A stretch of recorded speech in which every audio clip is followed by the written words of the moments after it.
آپ کا خاص طور پہ آپ کو اس ہیومن رائٹس کی جو فنکشن آپ نے آج بلائی ہے اس کے اوپر آپ کو خراج تحسین پیش کرتا ہوں. اور سارے جتنے بھی جہاں تک مجھے پتہ ہے زیادہ تر ڈاکٹرز کی کمیونٹی ہے جو ہم سمجھتے ہیں کہ پاکستان کی جو نارتھ امریکن فزیشنز وہ جو ایکسپیٹریٹ پاکستانی کی سب سے طاقتور کمیونٹی ہے. تو مجھے بڑی خوشی ہے کہ میں آج آپ سب سے بات کر رہا ہوں. اچھا جی، میں آپ کے سامنے بس بریفلی رکھتا ہوں کہ سچویشن ہے کیا پاکستان میں. وہ آپ سنتے ہوں گے کہ ڈیفائننگ مومنٹس ایک ملک کے سے گزر رہا ہے. یہ وہ ڈیفائننگ مومنٹ ہے پاکستان کا. میں نے اپنی ساری زندگی پاکستان کے ساتھ ہی بڑا ہوا ہوں، لیکن میں نے کبھی اس طرح کا ملک میں سچویشن نہیں دیکھا. یہ ایک بڑا یونیک سچویشن ہے. Now this is a game changer. Seriously, this free-to-use platform can change the way you build robots for the better. Robotics Engineer approved. It is designed to simplify every stage of robotics. یہ ایسا ہے کہ وہ Charles ڈکنس کی سینگ ہے نا کہ it was the best of times and it was the worst of times.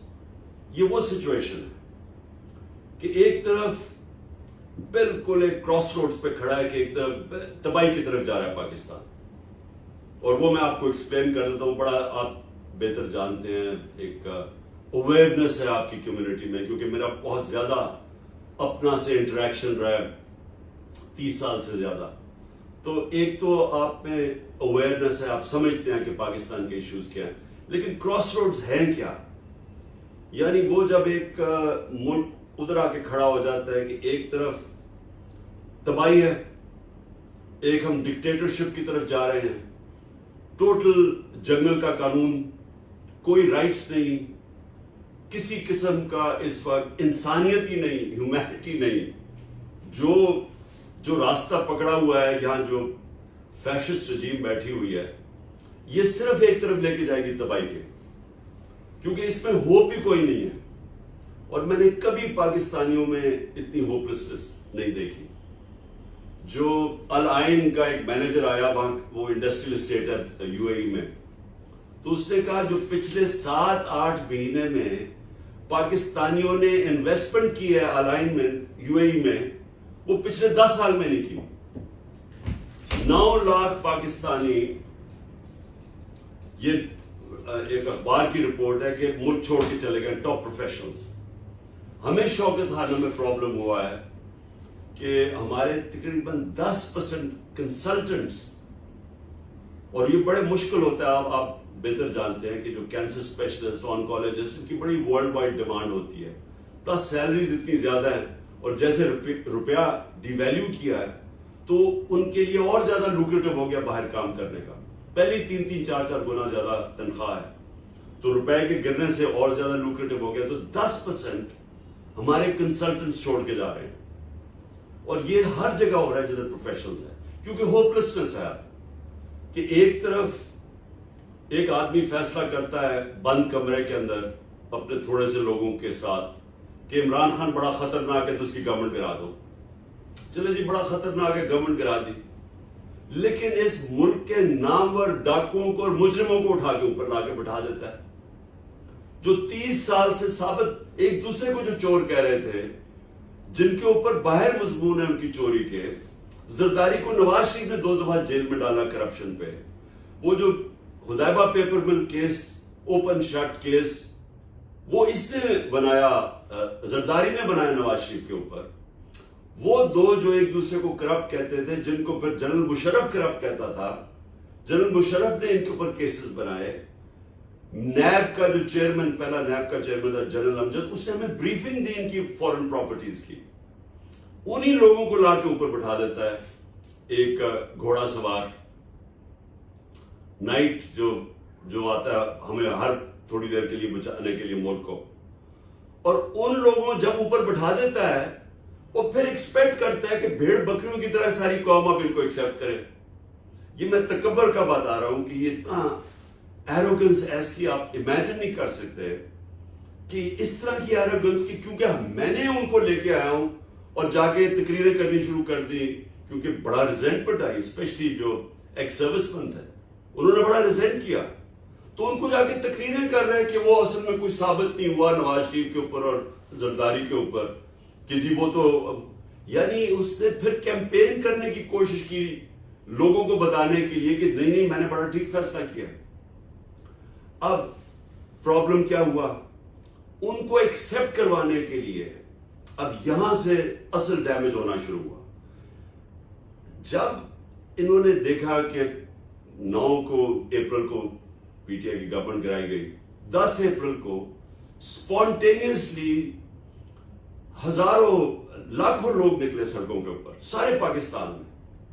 اگلے دن یہ کبھی ہوا نہیں پاکستان میں یہ دوسری طرف جا رہا ہوں کہ why is it the best of times, کہ ایک دفعہ پہلی دفعہ اتنا بڑا ریئیکشن آیا کہ پبلک نے شو کیا کہ ہم ان چوروں کو نہیں ایکسپٹ کر رہے.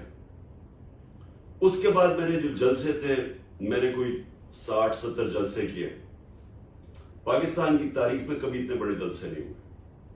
اس کے بعد اور بائی الیکشنز آئیں, اور یہ ہوا ہی نہیں ہے کہ اپوزیشن میں بیٹھ کے پوری اسٹیبلشمنٹ, پولیس, گورنمنٹ کی ساری مشینری, الیکشن کمیشن, سب 12 پارٹیز اکٹھی سب ان کی مدد کریں اور 37 میں سے 30 بائی الیکشن ہم جیت گئے. اب جب یہ عقل تو یہ کہتی ہے جب آپ کو پتہ چل گیا کہ آپ نے غلطی کی ہے اور پبلک آ کے کھڑی ہو گئی ہے پارٹی کے ساتھ, زیادہ تر اس لیے کہ ان کی شکلیں جب دیکھی کہ پھر سے ان کو اوپر امپوز کرنے لگے ہیں, تو کورس کریکشن ہونا چاہیے تھا. بجائے کورس کریکشن کے وہ کہتے ہیں کہ when you have a big hammer everything looks like a nail. تو انہوں نے وہی ہیمر چلانا شروع کر دیا اور پارٹی کے اوپر وہ تشدد کیا انہوں نے ظلم کیا. اس کے بعد کہ جو پاکستان کی تاریخ میں 2 مارشل لاز تو میں نے دیکھے ہوئے ہیں, جنرل مشرف کا اور جنرل ضیاء کا. جنرل مشرف کا مارشل لا تو لبرل تھا, اس سے تو آپ کمپیئر ہی نہیں کر سکتے کہ جو یہ ہوا, یہ جو اب ہوا ہمارے ساتھ پچھلے 14 مہینے میں. جنرل مشرف کا, کیونکہ میں اپوزیشن میں تھا, وہ تو لبرل تھا, تو اس پہ تو ہمیں کھلی اجازت تھی, ہم ٹی وی پہ جاتے تھے, پارلیمنٹ میں بولتے تھے. کبھی کوئی کالی ویگو کا ڈالا رات کے 3 بجے آ کے آپ کے گھر کے اندر نہیں گھستا تھا اور آپ کو اٹھا کے مارتا نہیں تھا. اور ان کو جو خاص ایک یہ ہیوملیٹ کرنے کے لیے لوگوں کو ننگا کرتے تھے, ننگا کر کے ان کو ہیوملیٹ کرتے تھے, مارتے تھے, ٹارچر کرتے تھے.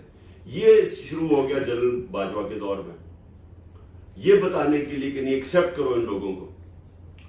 جس طرح پھر سے میں کہتا ہوں کہ ہم انسان ہی نہیں, ہم بھیڑ بکریاں ہیں, تو ان کو مارتے جاؤ گے تو یہ اس طرف چل پڑیں گے. سو انہوں نے یہ پھر کیا, ہر قسم کا کلیمپ ڈاؤن جو کہ 25 میں پچھلے سال شروع کیا. ہم لانگ مارچ کر رہے تھے, 3 لانگ مارچز انہوں نے کی, ہم نے کسی کو روکا ہی نہیں. اس سے 2 دن پہلے انہوں نے گھروں میں گھسے, رات کے ہزاروں گھروں میں گھسے, انہوں نے لوگوں کو اٹھا لیا, ان کو ٹیررائز کیا. ہم سب شوق میں چلے گئے کہ یہ کیا ہوا ہے, اور انہوں نے سمجھا کہ اتنا ان کے اوپر. اور پھر اس کے بعد جب لوگ نکلے 25 مئی کو, انہوں نے اتنی ٹیئر گیس شیلنگ کی اور جو ظلم کیا اور لوگوں کو اوپر مارا, جس طرح پیلٹ گنز استعمال کی. تو ان کا خیال تھا کہ یہ ایک بڑے سافٹ سے لوگ ہیں, ممی ڈیڈی کراؤڈ ہے, برگر کراؤڈ جس کو کہتے ہیں, یہ چپ کر کے بیٹھ جائیں گے گھروں میں. لیکن وہ پارٹی اس کے بعد بھی آگے بڑھتی گئی, تو ان کی سختی بھی بڑھتی گئی. اور پھر یہ خاص ایک آدمی کو لے کے آئے جس کی کاؤنٹر ٹیررزم کے اندر ایکسپرٹیز تھی, جس نے ایک صوبے میں بڑا ظلم کیا ہوا تھا, جس نے بڑی نفرتیں ملک کے خلاف کروائی تھی اپنی حرکتوں سے, اپنے کسٹوڈیل ٹارچر سے. اس کو لے کے آیا, اور اس نے ہمیں جس طرح کہ ہم کوئی باہر کے ٹیررسٹ ہیں, اس نے ہمارے پر وہ شروع کر دیا, جس میں شہباز گل کو ٹارچر کیا. پہلا وہ ہمیں شوق ملا, اس کو یعنی اس کو جس طرح ہیوملیٹ کیا اور 2 دن رکھا اور جو اس کو مارا. پھر اعظم سواتی, اس نے صرف ایک ٹویٹ کی کہ thank you General Bajwa for NRO2. اس ٹویٹ کے اوپر بچوں کے سامنے, یعنی اس کے جو گرینڈ چلڈرن تھے اور بیوی کے سامنے, صبح کے 3 بجے کوئی 30-40 لوگ گھس گئے, اس کے سب کے سامنے مارا اس کو. اور اس کے بعد پھر اس کو لے کے گئے اور پھر اس کو وہ نامعلوم افراد نے ننگا کر کے پھر اس کو ٹارچر کیا اور مارا. ابھی تک اعظم سواتی کی بیوی ٹراماٹائز ہے, سائیکائٹرک ٹریٹمنٹ لینی پڑی, بچے ٹراماٹائز, جو گرینڈ چلڈرن تھے وہ ٹراماٹائز تھے.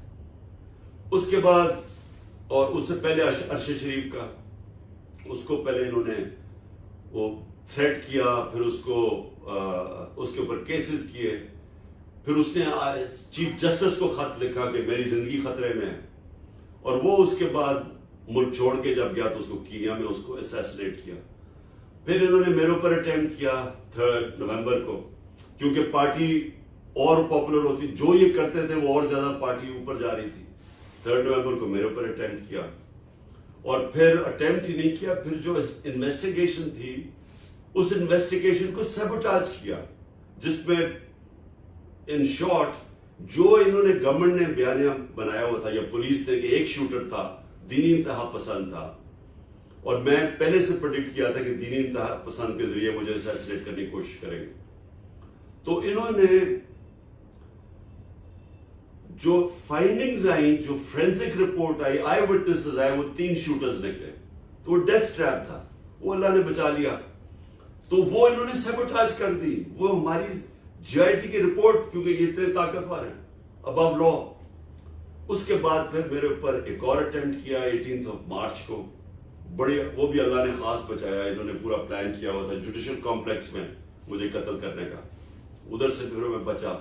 اس سے پہلے ایک اور ایونٹ ہوا تھا, ہیلی کاپٹر, ہم فلڈز تھے تو ڈی آئی خان سے ہیلی کاپٹر پہ, بڑا ہیلی کاپٹر تھا کے پی گورنمنٹ کا, ایک دم وہ نیچے آنا شروع ہو گیا, ہائٹ لوز کرنا شروع ہو گیا.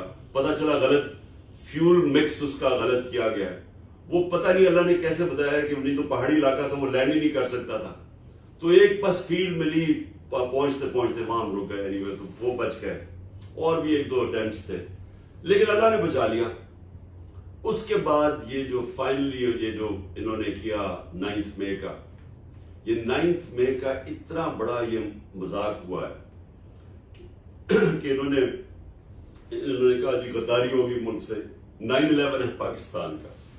9 مئی کو کل سپریم کورٹ کی ڈیٹیل ججمنٹ آتی ہے.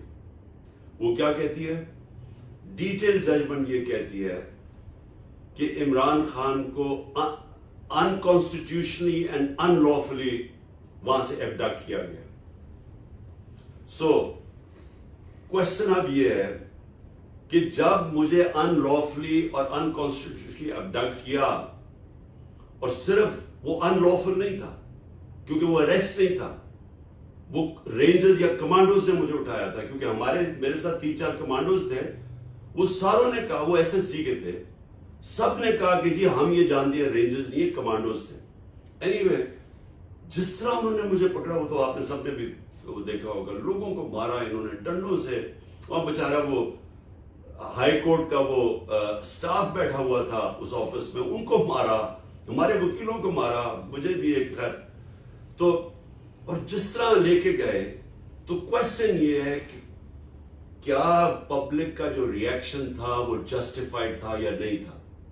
کیا میرے ورکر جنہوں نے اس طرح کی ابڈکشن دیکھی جو انلیگل اور ان لافل تھی, کیا ان کا کانسٹیٹیوشنل رائٹ نہیں تھا کہ پروٹیسٹ کرنا, پرامن احتجاج کرنا؟ مجھے تو پتہ ہی نہیں کیا ہوا اس کے بعد, کیونکہ مجھے تو بند کر دیا انہوں نے جا کے.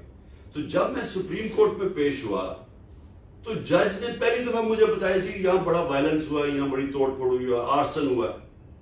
تو میں نے تو امیڈیٹلی کنڈیم کیا, کیونکہ ہم نے تو 27 سال کی پالیٹکس میں کبھی بھی الاؤ نہیں کیا وائلنس. ہماری تو ساری پالیٹکس ہی یہ تھی کہ لا کے بیچ میں رہ کے کرنا ہے, اور وہ پیسفل پروٹیسٹ ہمارا کانسٹیٹیوشنل رائٹ ہے. تو میں بڑا حیران ہوا کہ یہ ہوا کیا, یہ کیسے ہوا یہ کہ کور کمانڈر کا گھر جلا دیا گیا, اور یہ جو ریڈیو پاکستان جلا دیا گیا, اور 2-3 ایک وہ عسکری ٹاور وہ جلا دیا گیا. آہستہ آہستہ, کیونکہ پہلے تو سارے, اور 48 آورز میں ٹوٹل کریک ڈاؤن.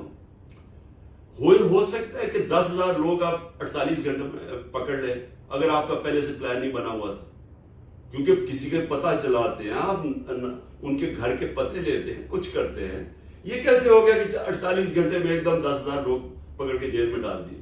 ساری لیڈرشپ پکڑ لی. اور جو سب سے افسوسناک چیز یہ ہے کہ کوئی انڈیپینڈنٹ انکوائری نہیں ہوئی. کہ ہم کہہ رہے ہیں 2 ورژنز ہیں نا, ہم کہہ رہے ہیں ہمیں تو آہستہ آہستہ پتا چل گیا کہ یہ امبیڈ کیے ہوئے تھے لوگ, ہمارا تو ان سے کوئی تعلق ہی نہیں تھا. تو ہمیں تو پتا تھا کہ پارٹی نے کبھی کیا ہی نہیں ایسے. تو ہمیں پتا تھا کہ لوگوں کو اندر گھسایا گیا جنہوں نے یہ کروایا. لیکن ون سائیڈڈ ورژن, کوئی انویسٹیگیشن نہیں, کوئی انڈیپینڈنٹ نہیں. جج, جوری اینڈ ایکسیکیوشن نے فیصلہ کیا کہ جی انہوں نے کیا, میرے کو مارو. اس سے بھی زیادہ آپ سب کے لیے میں کہنا چاہتا ہوں کہ یہ سب سے زیادہ خوفناک جو چیز وہ یہ ہے کہ 25 لوگوں کو اس دن شہید کیا. 16 کے پاس تو ہمارے ان کے پورے ایڈریسز پتہ ہے وہ کون لوگ ہیں, لیکن جو باقی 9 لوگ ہیں وہ غائب ہیں, ان کا ہمیں کوئی پتہ نہیں ہے. کیونکہ وہ ان کے سارے لوگ اتنا زیادہ ایک خوفناک سچویشن بنا ہوا ہے, اتنا زیادہ لوگوں کو ڈرایا گیا کہ وہ چپ کر کے کوئی بول ہی نہیں رہا. کیونکہ ہر کسی کو پکڑ اٹھا کے لے جاتے ہیں, رشتہ داروں کو اٹھا کے لے جاتے ہیں. لیکن اگر 16 لوگ بھی آپ کے 16 ڈیتھس, ایک پولیس والے کو یا رینجر کو گولی نہیں لگی, اس کا مطلب سب کسی کے پاس ہتھیار نہیں تھے. تو 16 لوگوں کو گولیاں لگی, 16 لوگ شہید ہوئے, 9 مسنگ, اوپر سے 100 لوگوں کو بلٹ وونڈز تھی, اور 3 لوگوں کی ٹانگیں کٹ گئی کیونکہ گولیوں سے ان کی ٹانگیں ضائع ہو گئی. ایک آدمی اس وقت پیرالائز ہے, اس کی کمر میں گولی لگی. اور آپ یقین کریں ایک کسی نے بولا ہی نہیں اس کے اوپر کوئی, یعنی وہ کور کمانڈر گھر بڑا برا ہوا, ہم سب کنڈیم کرتے ہیں, لیکن انسانی جانیں گئی ہیں. وہ کسی کے ان کے بچے تھے, کسی کے بیٹے تھے, کسی کے ہسبینڈ تھے, ان کے اوپر کوئی بات ہی نہیں کر رہا کہ وہ جی لوگ, ایک مینشن نہیں ہے. ہم ایف آئی آر نہیں کٹوا سکتے, کوئی ایف آئی آر نہیں کٹوا سکا کہ جو ان کے جو رشتہ دار شہید ہوئے. وہ تو ایک تو پولیس کا ڈر اتنا زیادہ ہے, تو ایک خوف کی فضا بنا کے سارا جو ڈسکورس ہے میڈیا کو ٹوٹل کنٹرول کر لیا. سارا میڈیا آج ٹوٹلی کنٹرولڈ ہے. آپ کو پتہ ہے کل آئی ایم ایف کی میٹنگ ہوئی تو وہ جو تصویر کے اندر سے مجھے انہوں نے غائب کر دیا. یعنی اتنا خوف ہے کہ عمران خان کا نام بھی نہیں آنا چاہیے. اور اس کے علاوہ ہمارے لوگ ٹی وی پہ نہیں جا سکتے ریپرزینٹ کرنے کے لیے, ان کو اٹھا لیتے ہیں. اب صرف وکیل ہی رہ گئے ہمارے پاس جو کہ ریپرزینٹ کرتے ہیں. تو anyway, میں یہ کہہ رہا ہوں کہ یہ ون سائیڈڈ ورژن میرے مطابق یہ سارا پلان تھا. انہوں نے ہر حربہ استعمال کیا پی ٹی آئی کو کرش کرنے کا. وہ اور زیادہ اب پارٹی کو کیسے کرش کریں گے جب وہ پبلک نے فیصلہ کر لیا کہ وہ پارٹی کے ساتھ کھڑی ہو گئی. وہ ریفلیکٹڈ ہے بائی الیکشنز میں, وہ سارے اوپینین پولز میں ریفلیکٹڈ ہے. تو اس سے اگر یہ ان کا خیال ہے کہ یہ خوف پھیلائیں گے, لوگ ہمارے توڑ رہے ہیں, جو جیل میں جاتا ہے پی ٹی آئی کا پکڑ لیتے ہیں, وہ جیسے وہ کہتا ہے کہ میں پی ٹی آئی چھوڑ رہا ہوں, اس کے سارے کرمنل کیسز ختم ہو جاتے ہیں, اس میں دہشت گردی ختم ہو جاتی ہے, سارے کیسز ختم ہو جاتے ہیں. ساروں کو پکڑتے ہیں, جس کو پکڑتے ہیں. اب اتنا ہمارے کئی لوگ, اب doctor Yasmin 75 cancer patient, cancer survivor, اس کو پکڑا ہوا ہے, عورتوں کو پکڑا ہوا ہے, صرف اور صرف یہ زور لگانے کے لیے کہ پی ٹی آئی چھوڑ دو, پی ٹی آئی کو ختم کرو. تو میں کیوں اب کہتا ہوں کہ in a way it's the best of times. Best of Times یہ ہے کہ کبھی بھی میں نے اپنی زندگی میں نہیں سوچا تھا کہ پاکستانی قوم کو سمجھ آئے گی جو میں نے یہ 27 سال پہلے اپنی موومنٹ شروع کی تھی انصاف کی. دیکھیں آپ اب امریکہ میں آپ اس چیز کو سمجھتے ہیں, اور میں بھی تب سمجھا جب میں as a ten ager England گیا, جب میں کرکٹ کھیلنے گیا, پھر یونیورسٹی گیا, مجھے پہلی دفعہ سمجھ آئی کہ رول آف لا کیا ہوتا ہے. ہمیں اس چیز کی سمجھ ہی نہیں تھی کیونکہ یہاں تو ڈکٹیٹرشپ تھی ایوب خان کی جب ہم بڑے ہو رہے تھے. تو پہلی دفعہ ہمیں سمجھ آئی کہ رول آف لا ہوتا کیا ہے, کہ نو ون از ابو لا, اور یہ ہے بیسس سیولائز سوسائٹی کا. اسی لیے میں نے اپنی پالیٹکس شروع کی تھی 27 سال پہلے, اور 14 سال اس میں سے ولڈرنیس میں تھے کیونکہ لوگوں کو سمجھ ہی نہیں آ رہی تھی. کیونکہ یہاں جی ہر کوئی مجھے کہتا تھا جی روٹی کپڑا مکان ٹائپ کوئی سلوگن لے کے آئیں, نہیں تو لوگ آپ کے ساتھ نہیں چلیں گے. اور وہ میں سمجھ گیا کیوں، کیونکہ یہاں تو انصاف ہوا ہی نہیں ہے کبھی. دیکھیں ہماری ایک بڑی فیمس ایک جوک چلتی ہے پنجاب کے اندر. وہ جوک یہ ہے کہ ایک براسی دبئی سے بڑا پیسے بھرا کے آتا ہے اور وہ آگے چودھری کی بیٹی سے کہتا ہے میں نے شادی کرنی ہے. اب وہ جو چودھری ہے وہ اس کو مار مور کے وہ اسے نوکروں کہتا ہے باہر پھینکو. تو وہ فیمس جوک یہ ہے کہ وہ جب وہ اٹھتا ہے تو پھر چودھری صاحب کے پاس کہتے ہیں چودھری صاحب میں پھر نہ سمجھا. تو آپ یہ سوچیں کہ امریکہ میں یہ کوئی جوک ہو سکتی ہے؟ کیا کوئی کسی کو اس چیز کے اوپر کوئی مار سکتا ہے؟ کیونکہ یہاں رول آف لا ہے، یا پروٹیکشن ہے، یا کمزور کی پروٹیکشن ہے. یہ لوگوں کو سمجھ نہیں آتی. یہاں جو طاقتور ہے، اور یہ کبھی بھی معاشرہ کامیاب نہیں ہوتا. یہ میری آپ غور سے بات سمجھ لیں. اور یہ ہمیں اتنا ہی نہیں پتا کہ یہ ہمارا جو سب سے پہلے جب مدینہ کی ریاست بنی تھی، میں لوگوں کو سمجھا کے تھک گیا ہوں، کیونکہ وہ جو ریاست تھی وہ ایک ماڈرن ریاست تھی، سارے ماڈرن پرنسپلز کے اوپر بیس تھی. اس کا جو مین پرنسپل تھا وہ رول آف لا تھا، عدل اور انصاف. اور اس کے اوپر فاؤنڈیشن بنی تھی one of the greatest civilisations ever. سب سے بڑا دنیا کی تاریخ میں انقلاب آیا تھا. میں لوگوں کو سمجھاتا ہوں کہ اس کو اسٹڈی کریں انٹلیکچولی. ہم دینی طرف لے جاتے ہیں.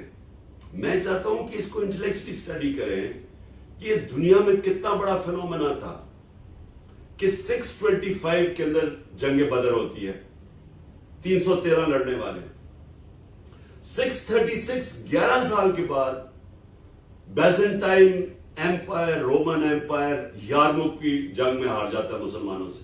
سپر پاور 1 لاکھ ان کی سدرن لیجن تھی.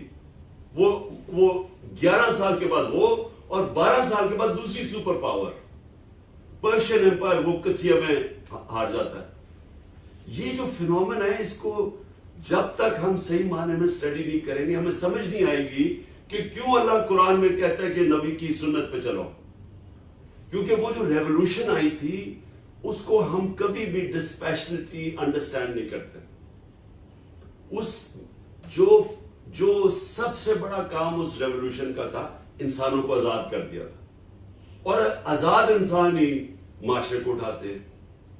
اور آزادی کے اوپر کیوں اتنا بڑا ایمفسس ہے قرآن میں؟ جو اپنی جان کھو دیتا ہے آزادی کے اندر اس کو شہید کہا جاتا ہے. شہید کا رتبہ صرف پیغمبروں سے نیچے ہے، سیکنڈ، یعنی اتنا بڑا رتبہ ہے. مطلب کہ آزادی کا اتنا بڑا رتبہ ہے. سارے اللہ کے جو پیغمبر آئے تھے وہ سارے انصاف کی بات کرتے تھے، کیونکہ انصاف سے آزادی ملتی ہے. یہ جو میں ابھی آپ چودھری کی جوک سنائی ہے مراسی کی، یہ کیا ریفلیکٹ کرتا ہے کہ یہاں ایک سوسائٹی ہے جدھر طاقتور ہے، ہی above law، اور جو نیچے ہے he has no access to justice. اس کے اوپر بنیادی حقوق ہی نہیں ہے. کیوں؟ اور اسی کا جو حضرت عمر کے زمانے میں ایک بڑا فیمس انسیڈنٹ، میں نام اب ان کے مجھے نہیں یاد، کہ ایک پرنس ہوتا ہے، وہ مسلمان ہو جاتا ہے، طواف کر رہا ہوتا ہے خانہ کعبہ کا. ایک غلام کا پیر آ جاتا ہے اس کے وہ چوغے پہ، تو وہ اس کو مارتا ہے. وہ جا کے حضرت عمر کو رپورٹ کرتا ہے. حضرت عمر اس کو بلاتے ہیں، پرنس کو پوچھتے کہ تم نے یہ کیا؟ اس نے کہا ہاں یہ غلام تھا. وہ کہتے ہیں واپس مارو اس کو. جو یہ پرنس کو جب انہوں نے کہا نا کہ وہ بھی قانون سے اوپر نہیں ہے، جب حضرت عمر نے اپنے بیٹے کو کوڑے پڑوائے، جب اس نے قانون توڑا، جب نبی صلی اللہ علیہ وسلم نے اپنی بیٹی کا کہا کہ اگر وہ جرم کرے گی تو میں سزا اسے ملے گی، اور پھر جب انہوں نے کہا کہ بڑی قومیں تباہ ہو گئی جدھر طاقتور قانون سے اوپر تھا اور کمزور کے لیے پروٹیکشن نہیں تھی. اسی لیے جب حضرت ابو بکر خلیفہ بنے، پہلی ان کی مشن سٹیٹمنٹ کیا تھی کہ میں طاقتور اور کمزور کو قانون کے سامنے کر دوں گا، رول آف لا. حضرت عمر کی سٹیٹمنٹ کہ کوئی طاقتور ظلم نہیں کر سکے گا. حضرت علی کی سملر سٹیٹمنٹ. حضرت علی یہودی سے کیس ہار جاتے ہیں کیونکہ وہ قاضی ان کے بیٹی کی گواہی قبول نہیں کرتا. ایک یہودی، ایک مائنورٹی بھی ایک خلیفہ وقت سے کیس جیت سکتا تھا. وہ تھا انصاف جس کے اوپر بنی تھی بنیاد. لوگوں کو آزاد کر دیا. جب آپ امریکہ میں اب آتے ہیں یا انگلینڈ میں نے دیکھا ہوا ہے کہ لیبر کلاس ہماری جاتی تھی. میں